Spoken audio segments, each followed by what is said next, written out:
Alors ma pratique consiste à aider les gens qui désirent à mieux vivre leurs relations dans le quotidien de la vie. Donc ça peut être dans un contexte familial, relation avec les enfants, relation avec son conjoint, relation avec ses parents. Ça peut être aussi dans un contexte professionnel. Moi j'ai beaucoup de gens qui viennent me voir parce que justement ils sont en difficulté avec un collègue, avec un hiérarchique. Donc en fait la pratique consiste surtout à voir qu'est-ce qui se joue dans les relations et qu'est-ce qu'on peut faire pour les améliorer. Donc pour ça j'utilise un outil principal qui est la méthode ESPER.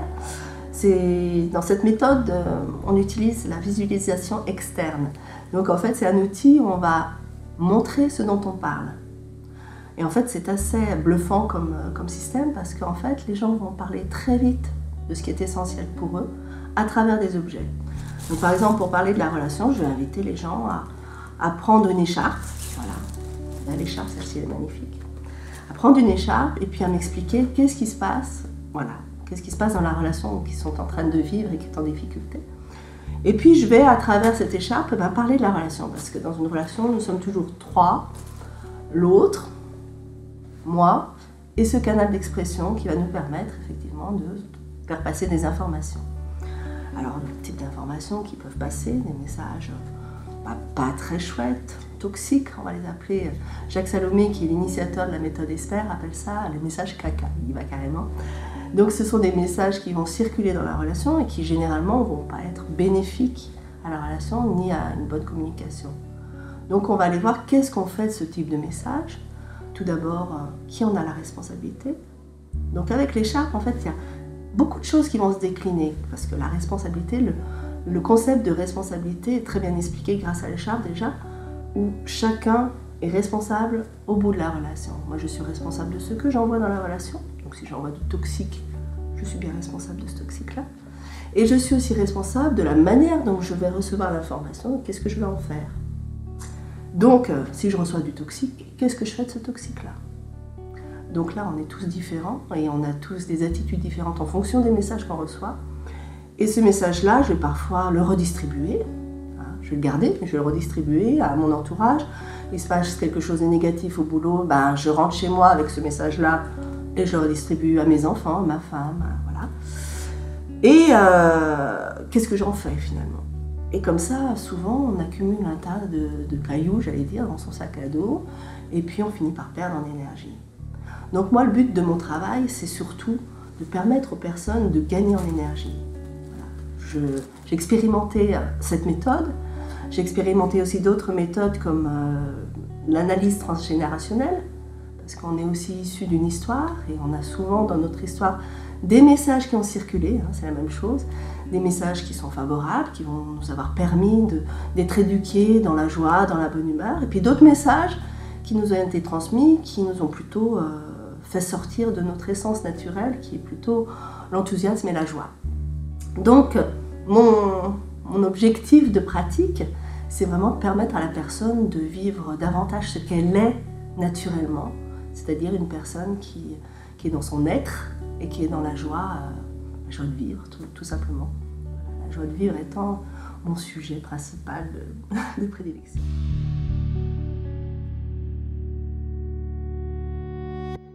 Alors la pratique que j'utilise peut être autant utilisée avec des enfants qu'avec des adultes, des particuliers ou des professionnels. Ce qui est magique avec les enfants, c'est qu'ils sont très réactifs. Ils comprennent tout de suite effectivement qu'est-ce qui se passe dans la relation, qu'est-ce que je peux faire et comment. Et en fait, ils sont très observateurs et très pertinents, je dirais même.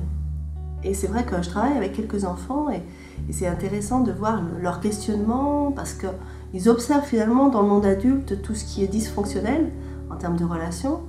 Et finalement, quand ils me rencontrent, ils trouvent finalement une façon de pouvoir aussi faire passer des messages à leurs parents, de pouvoir exprimer leurs émotions, leurs sentiments. Parce que c'est vrai que très souvent, ce qui se passe dans la relation parentale, par exemple, c'est tout ce déficit d'écoute que peuvent avoir les enfants, mais déficit d'écoute qu'on va retrouver aussi à l'âge adulte, donc dans toutes les situations de vie. Donc, et puis il y a ce rapport avec les enfants. Alors j'utilise quelques médias un peu comme le hang que j'ai apporté là, mais ce média-là, je peux aussi l'utiliser avec des gens. Alors je sais que j'ai pratiqué ça avec ma mère dans un certain contexte, comme média pour communiquer avec elles, parce que la communication n'est pas seulement orale, elle est aussi dans nos gestes, elle est aussi dans notre regard, elle est aussi dans tout le non-verbal finalement. Et trouver des objets ou des objets de transfert, des objets de médiation est toujours en plus. Donc quand on est en difficulté dans une relation, on peut aussi être créatif, aller chercher d'autres outils. Et moi je vais de plus en plus vers tout ce qui est relié au son, à la voix, au son, à la vibration, parce que finalement nos relations sont surtout vibratoires. Hein. On ne va pas aller vers quelqu'un, on ne va pas être en difficulté avec quelqu'un pour rien. C'est que cette personne-là, quand on vit cette difficulté avec cette personne, c'est très souvent parce qu'elle nous ramène à quelque chose d'essentiel en nous qu'on n'a pas accepté. Donc l'objet transitoire va parfois nous aider à nous relaxer un peu. Donc j'utilise le hang avec cette sonorité très douce parce qu'elle nous ramène finalement à nos fondamentaux. Et puis je peux utiliser d'autres outils, hein, le tambour, je peux utiliser des petites clochettes pour... Et puis comme je suis aussi somatorelaxologue, ça c'est une de mes compétences aussi, eh bien je vais mener la personne à être dans cet état de relaxation, de réceptivité, d'accueil de ce qui se passe pour elle. Donc les enfants sont très réceptifs à ça, mais les adultes aussi, parce que finalement on est dans un monde tellement agité que se trouver des espaces comme ça où on revient à l'essentiel, c'est très important, quoi.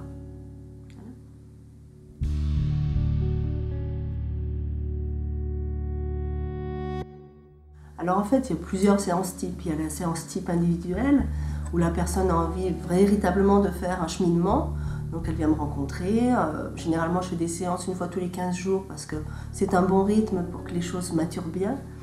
J'ai aussi des ateliers une fois par mois, alors ateliers ouverts à tous, où il est possible finalement d'exposer une situation personnelle ou professionnelle. J'ai aussi commencé à créer, alors je vais mettre ça certainement en route en septembre 2016, des groupes pères et des groupes mères pour les parents divorcés, parce que j'ai fait un peu le constat et c'est vraiment un sujet qui me tient à cœur, hein. Toutes ces personnes qui sont en conflit après un divorce ou pendant cette séparation, c'est toujours des moments délicats. Donc je vais créer un groupe père. Donc le groupe père sera animé en co-animation avec un de mes collaborateurs. Et puis le groupe mère se mettra aussi en route, pas forcément avec mon collaborateur, mais peut-être. C'est en cours de discussion. Et puis je proposerai aussi des stages dans le courant de l'année 2017. Et puis il est toujours possible que j'intervienne aussi en entreprise pour des ateliers, pour des formations, pour des entretiens, liés essentiellement à la relation, à tout ce qui est communication entre les personnes. Communication, par exemple, moi je sais que je suis intervenue dans une association d'aide à domicile, donc pour traiter toutes ces problématiques qu'on peut rencontrer de la dévalorisation dans le travail. Comment faire face finalement à la dévalorisation, parce que quand vous travaillez avec des particuliers vieillissants, parfois il y a des choses qui sont difficiles à vivre. Il n'y a pas que des particuliers vieillissants qui sont difficiles à vivre, hein, c'est pas là mon propos, mais c'est vrai qu'il y a quand même certaines professions qui sont amenées à vivre des relations plus difficiles que d'autres, avec une clientèle pas forcément évidente à gérer. Voilà, donc en fait mon champ d'intervention va vraiment sur plein de possibilités, plein d'ouvertures.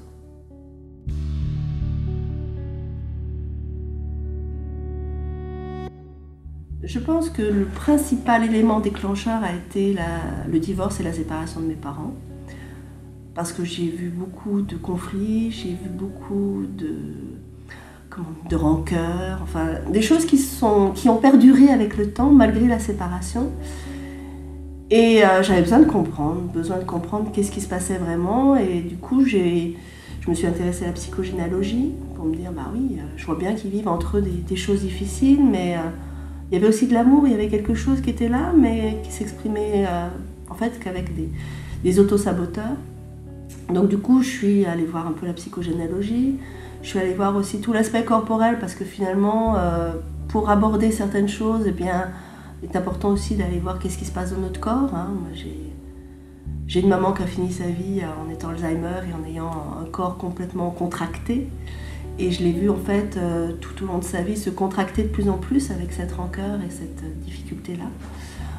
Avec plein d'inachevés qui étaient en elle et qui se sont traduits par une fin de vie douloureuse et difficile. Donc tout ce cheminement, en fait, c'est un cheminement pour apaiser les choses, trouver de l'amour et faire en fait que nous puissions vivre des relations plus apaisées. Donc j'accompagne souvent les couples ou les personnes qui sont en train de se séparer parce que il y a vraiment une importance autant de voir qu'est-ce qui se passe pour les enfants quand il y a une séparation, parce que j'ai été enfant de parents divorcés, j'ai moi-même divorcé, et ça a été vraiment... Le plus gros du chemin s'est fait là, parce que dans mon propre divorce, j'ai pu aussi retrouver cette part enfant en moi qui avait vécu le divorce de ses parents, et dans ma pratique, c'est de plus en plus présent, c'est-à-dire vraiment inviter autant les adultes que les enfants à se dire, à s'écouter. Et voilà, mon chemin continue avec toujours cette volonté, en tout cas, de faire en sorte que le monde s'apaise. Et je ne pense pas qu'on puisse résoudre les conflits du monde sans passer d'abord par les conflits qu'on vit soi, qu'on vit à l'intérieur de soi, qu'on vit avec les autres. Donc, quand je reçois les gens, c'est vraiment une idée de voir en eux la lumière, de leur permettre d'exprimer le meilleur d'eux-mêmes. Et parce que voilà, moi je travaille là-dessus pour moi, voilà, je suis toujours en recherche pour mes propres processus et je transmets. Je peux faire que ça. Voilà.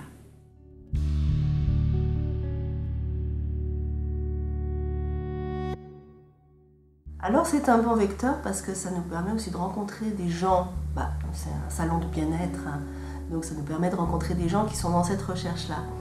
Et ça me permet aussi, moi, de poser des questions à ces personnes qui rentrent et leur dire, est-ce que vous êtes en recherche de quelque chose de particulier? Et je me suis aperçue dans les réponses, et c'est intéressant justement de poser cette question, que les gens, en fait, ne savent pas vraiment pourquoi ils sont là. Mais quand même, ils sont dans cette idée de bien-être. Donc ce qui est super sympa, c'est que dans un salon, en fait, on va trouver un panel de propositions qui fait que la personne va pouvoir se relier, si elle a besoin de bien-être corporel, trouver du massage, si elle a besoin d'un travail corporel ou d'autre chose qu'un travail corporel, elle va aller rencontrer un thérapeute. Si elle a besoin de détente, elle va trouver quelqu'un qui va peut-être faire du Qigong ou du Shiatsu, des choses comme ça.